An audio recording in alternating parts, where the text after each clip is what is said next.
So I'm gonna need you guys to all do me a favor and put your seatbelts on. What I'm gonna do is I'm gonna take you on my roller coaster of life. Now, just like a roller coaster, you have your slow turns. You have that gradual consistency of when the roller coaster's starting to climb. You hear that tick, tick, tick, tick, tick, tick, tick, tick. And as you're going and closing towards the top, you know deep down there's going to be a view, a wonderful view, that beautiful view that you get to the top. And what you're also expecting but not knowing is that sudden drop, that sudden descent where you're going fast and all of a sudden you're turning left or you're turning right. And you never really know, unless you've ridden this roller coaster before, where it's exactly going to take you.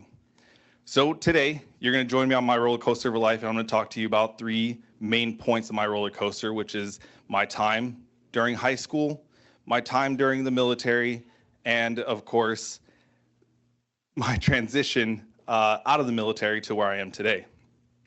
So starting with my roller coaster ride, going into high school, I was really good all the way up until senior year. And I happened to be that one person who you tend to hear about who was hanging out with the wrong crowd.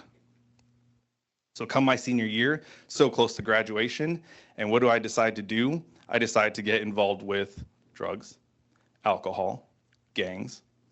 And I find myself, my senior year is October of 2006, and I find myself being kicked out of high school.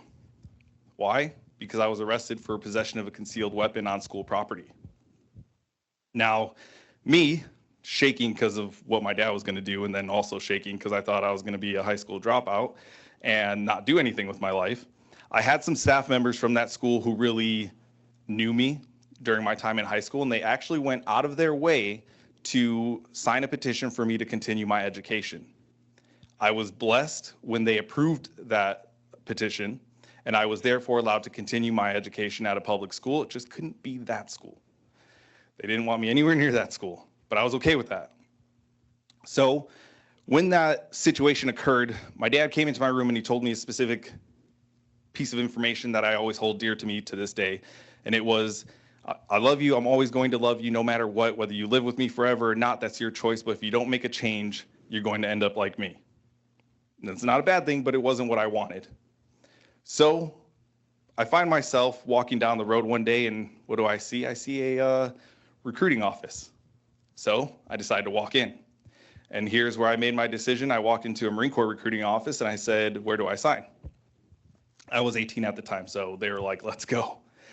And so I ended up enlisting. I enlisted into the Marine Corps when I was 18 years old. I graduated high school June 10th, 2007, and I shipped to boot camp in June 24th, 2007. So only 2 weeks after I graduated high school. So there was my start of my roller coaster, right? So now I get into the military and I'm thinking, how do I be successful in the military? Well, in order to be successful, you got to get promoted. You got to do things. You got to move up the ladder and up the chain of command. So that's what I pushed myself to do. And I was doing great. One of the things you have to do in order to advance in your career is you have to do a special type of assignment. I know most people have probably heard of drill instructors, and I know almost everyone has heard of recruiter because they're calling for your kids or you've bumped into them yourself. Well, I voted to be a recruiter because I didn't want to shave my head and be a drill instructor. I just couldn't do it, my hair. So I went the recruiting route. It was very challenging for me because I had no friends, I had no family. I was in a place that I had never been before, and I was doing something that I had never done as well. Unfortunately, that challenge and what I had going on in my life led me to making poor decisions. This is where my roller coaster starts taking that descent again, and an accelerating one at that. So unfortunately, I did start to get to know some people, and I allowed myself to be pulled back into a life of substance abuse and making poor decisions. And I'll tell you right now, for anyone who doesn't know, that's absolutely no-go. Okay? You don't do that. You're not supposed to do things like that at all, but especially if you're in the military. I'm not too sure how I made it out. Maybe it was just really good luck or some significant power was on my side, but I ended up meeting a certain individual who became my significant other, and I get a phone call at work. And to this day, it is the #1 most significant part of my life that will forever reflect on a part of who I am today. And that's when I got the phone call telling me that I was going to be a father. And at that point, that is when I knew I had to make a change in my life. And so I did. I stopped with the substance abuse. I stopped, making poor decisions with my career, and knew that I had to work in order to be able to provide for my child. So here we go on our up. We're doing good. Career's getting back on track.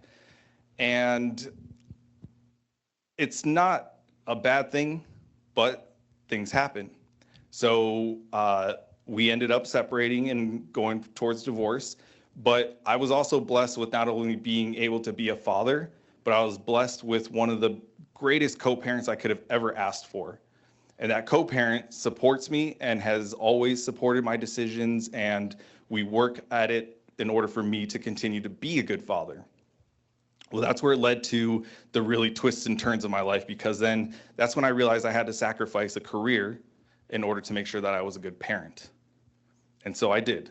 I served 13 and a half years in the Marine Corps, and I chose that being a parent was more important to me. So I got out.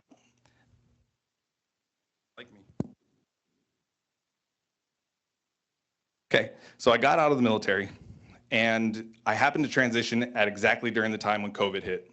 So the transition was not easy. Biggest concerns, I had to worry about income. I had to worry about where I was going to live. I had to concern myself with moving to a place where I was going to officially stay forever, because I was so used to moving around. I was so used to the life that the military had provided. This caused a lot of stress in my life. I had to eventually been diagnosed with severe depression, anxiety, and PTSD. And so all these stresses built up, but luckily I was able to find a job. I had a solid source of income. I was able to provide a roof, right? We're on that up again. This is a wild roller coaster. We're going up and down. But what do? The same thing that I kept doing, making poor decisions and allowing myself to get pulled back into things that were hurting me. Except this time, it was actually probably one of the hardest and worst experiences of my life, getting pulled back into substance abuse. And to put a small perspective on it, I was using and abusing cocaine and alcohol.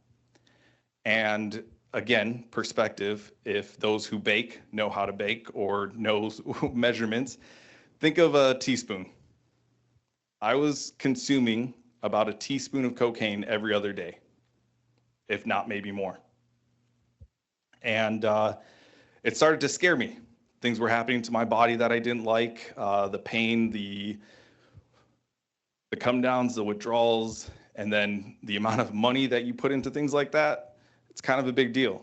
It affects those around you. And I realized that it was starting to affect me in a really negative way. I was about to put myself in a position to not be able to provide for my child.